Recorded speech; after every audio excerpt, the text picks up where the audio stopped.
The huge serpent crashed through a window. A moment sooner, he would have had the drop on them, but when they had seen the red mote on the map, Terra let the surge of power from the axe invigorate her. When the snake appeared in their kitchen, she kicked the table up, and the huge serpent's fangs stabbed through the wood. "Ouch!" the snake moaned, and was a snake no longer. "Would you look at that?"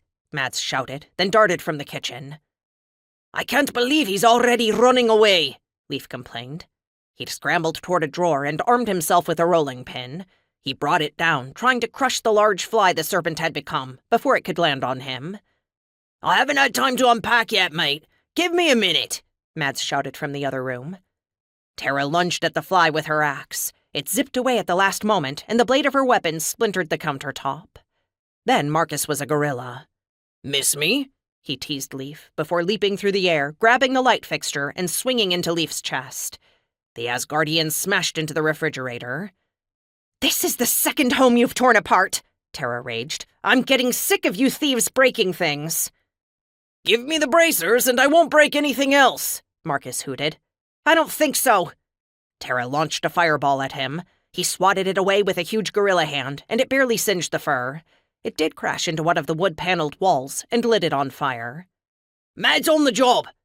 Mads scuttled in from the living room with a half-assembled gun. He turned on the sink and started splashing water on the flames. "Give me the bracers and no one gets hurt," Marcus demanded. "The only one who should be worried about getting hurt is you!" Terra swung her axe, and a blade of energy shot from the weapon and sliced through the gorilla's bicep. The gorilla screamed and became a fly again, darting toward Terra's face. "Not so fast!" Leaf hit it with an honest-to-God's fly swatter. The fly crashed to the ground and turned into a weasel that scampered up Terra's leg and sunk its teeth in her shin.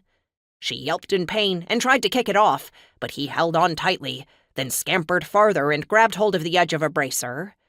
Weasel claws pressed against the flesh of her forearm, while its tiny, needle-like teeth pulled at the bracer. Terra grabbed the weasel and yanked it off her. It transformed into a hedgehog in her palm, and she dropped it.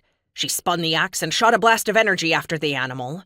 Despite its small size, the magic didn't do any more now than it had earlier.